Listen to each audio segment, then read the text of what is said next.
Hi everybody, I'm Amy from the Cauldron. Today I'm going to ice dye this piece of Aida, which I dyed in a previous video. I'm going to be using the tie dyeing technique Geodes. I've never done this before, so it's the first time for everything. This has been soaking in soda ash solution for about half an hour. I've watched plenty of videos, and from the looks of it, they just sort of gather it up sort of at the bottom, maybe like that. Now, and then tie it really tight. I don't have the proper equipment for this. I know a lot of tie-dyers use artificial sinew, but I just have elastic bands, so that's what I'm going to do. So let's pull some of this out, right now, and then they just seem to add these just intervals like this. From what I can tell, this is very similar to sort of the bullseye or that technique that's often done. Now, the reason I've been doing these tie-dyeing techniques recently is because I have been participating in a prompt challenge by a very good tie-dyer on Instagram. She's made prompts for March and February. colormecurious.dye is her Instagram handle. Go follow her. She's done some amazing tie-dyeing and is creating these prompts for people to post to their Instagram, which I've been doing in my own special way. It's been a lot of fun. Right. Oh, I keep getting my gloves caught in this. There we go. That's probably nice. There we go. So there's that. My vague plan is to use these three colours. I've got Wedgewood Blue, Sea Glass and Chartreuse from fibre Reactive dyes from Dharma. So I'm going to use Wedgewood Blue on these ones here, Sea Glass in the middle and Chartreuse at the end. That's my vague plan. I don't know if I'll stick to it. We'll see. Now, I've got my mask on now because I'm dealing with powder dye. And I've got my spoon. I'm going to just sprinkle on here. Don't really want to use my hands because I haven't got anything to wipe them on. So there we go, that's enough Wedgewood Blue.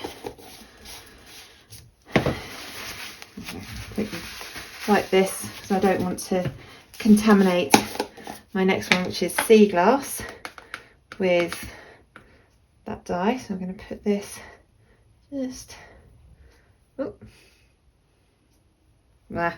that's a lot. There's probably a lot of tie-dyers out there, if you're watching, hello, screaming at me saying, what are you doing, this is ridiculous, stop it right now.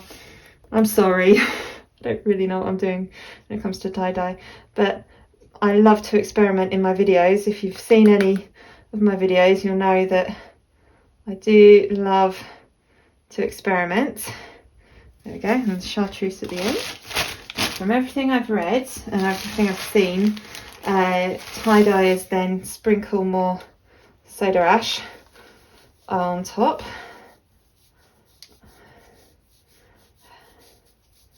There we go. Now's the fun bit of adding the ice. Now, a little while ago, I defrosted my freezer and I saved a lot of the frost for the build-up. And I've used this frost in other videos. So I'm just going to try adding bits of this here. I've got this on a crate. So the frost will melt, and so the Aida isn't sitting in a pool of water.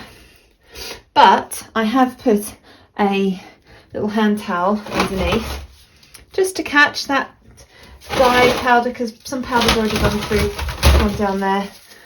And just, I've been doing this a little bit recently with my ice dyeing, and I've been making some pretty patterns on some tea towels. I haven't got anything else to put under there, so why not do that? See, this is a big lump of frost that I could have had sitting in my freezer. I'm trying to break some bits off. Okay, I think that's probably about enough. And now I'm going to leave this for the ice to melt, and then I need to leave it for another 24 hours after all the ice and frost has melted. It will probably be longer than that, knowing me. So we'll see how this turns out. We'll be back in about probably 48 hours. See what it's like then. It's been about 48 hours since the ice finished melting. So I'm going to take off the elastic bands and we'll see what we've got here. Let's see. Wow, you see that? So now I'm just going to rinse this out with some tap water. Just cool tap water. Add a little bit of fairy liquid just to help remove the excess dye. And once the water's running clean, I can hang this up to dry.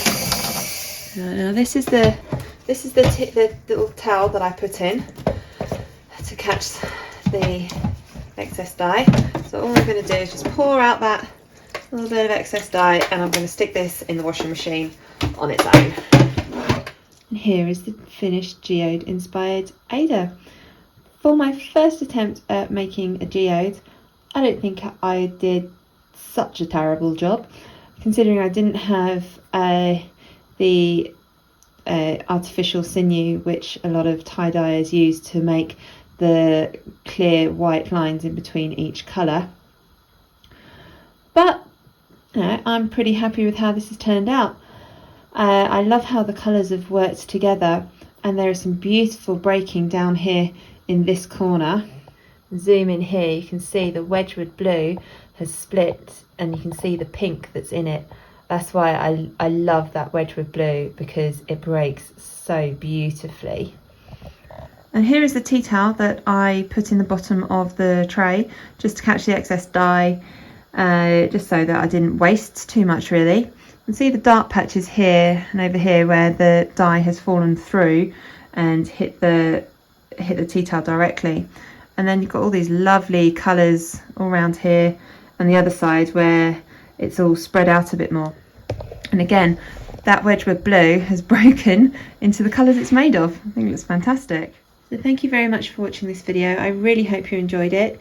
Should I do some more tie-dyeing techniques with my yarn and Aida?